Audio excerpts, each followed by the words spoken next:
Hey everyone, I'm really glad you're joining us again for another deep dive. This time we're going to tackle the Russia-Ukraine war. Based on the articles you all sent in, you are particularly interested in the possibility of peace talks and the role the former U.S. president might have in that, so we'll definitely get to that. But the thing that really struck me is that while Russia is, very publicly dismissing any talk of negotiations, the reality on the ground seems way more complicated. Yeah, it's really fascinating to see how Russia is using this really strong rhetoric. Like, they're really trying to shut down any peace efforts right now. And they're not just rejecting specific proposals or anything. They're actually using the former president's words, his statements, to support their own stance. It's pretty wild. It is. I mean, the stuff coming from Russian officials is incredibly blunt. Like Nebenzia, their UN ambassador, he basically laughed off any U.S. attempts at mediating peace talks. Mm-hmm. And then he went even further and ridiculed, like straight up ridiculed the former president's claims that, if he were still in office, he could somehow just broker a deal like that. Yeah, and it's not just Nebenzia either. Lavrov, the foreign minister, he's been just as dismissive. They keep repeating these demands, complete Ukrainian surrender, guarantees that Ukraine will never ever join NATO, and then obviously, giving up territory. But it's how Lavrov spins this, how he tries to justify it. He frames all of it as a response to NATO expansion, which, if you've been following this conflict at all, you've heard this before. It's right out of the Russian propaganda playbook. Totally, like classic misdirection, blaming outside forces to deflect from their own actions. But here's the thing. All these uncompromising statements, they're happening at the same time that Russia's having a really rough time in Ukraine.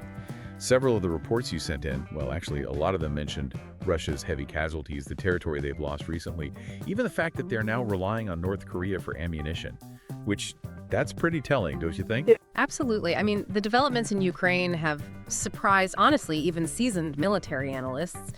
Nobody expected Ukraine's resistance to be this effective.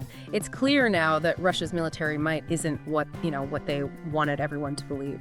So this raises a really interesting question. If Russia is struggling, does that actually make them less likely to negotiate in good faith? Are they digging in even deeper because they're losing?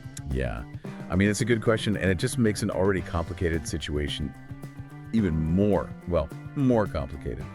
And then you add in the whole former U.S. president angle, the way Russia is manipulating his past words and actions to their advantage. There's a whole other layer to this. Right. That's where it gets really interesting, I think. Russian state media, they're pulling up the former president's old statements, like even casual remarks about, wanting to buy Greenland or whatever, and they're using those to justify their own actions in Ukraine. Wow. It's like they're saying, look, even your leaders have thought about taking territory, so don't act so surprised that we're doing it. That's yeah, it's a disturbing tactic for sure. And it makes me think about that controversy, when the former president shared classified information with Russian officials back in, was it 2017? Mm-hmm. There were a lot of people concerned that he was compromising U.S. security, and that incident might have emboldened Russia. Definitely. Critics of the former president, and there were many, they argued that, that incident, along with other actions, basically sent a signal of weakness to Russia, and that made them less likely to take negotiations seriously.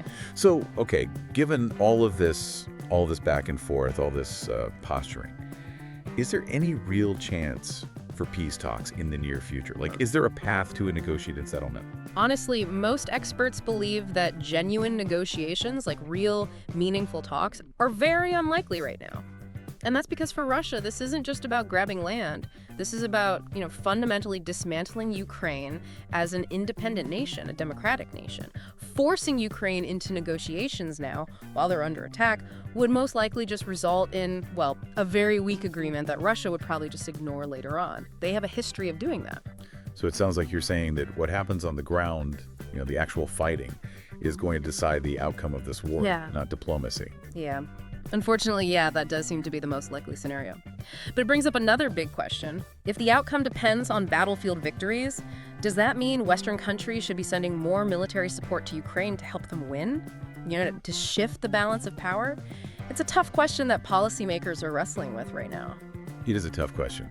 And while this is all happening, we can't forget about the human cost of this war. We can't just focus on geopolitics and strategy and all that. Yeah, the resilience of the Ukrainian people in the face of this aggression, it's incredible. But the fact is, the war's impact is absolutely devastating. I mean, there's widespread destruction, people are being forced from their homes, and of course, the loss of life is tragic. Okay, so if I can just summarize what we've talked about so far. Russia is rejecting peace talks, the war is dragging on, and nobody really knows how or when it's going to end. And the potential consequences are, well, they're huge. Yeah, this conflict is a global issue now, and it's very difficult to see what the next steps are going to be. The situation is constantly changing, and staying informed is more important than ever. Really trying to understand all the different factors at play, I think, is crucial. You brought up a really important point earlier. If winning on the battlefield is what will ultimately decide the fate of Ukraine, does that mean we're in for a long, drawn-out conflict? And does that mean more suffering? It's not a pleasant thought, but it does underscore how important it is to find a way to a just and lasting peace. So thank you so much for helping us break down this incredibly complicated situation. You are welcome. It's been a good conversation.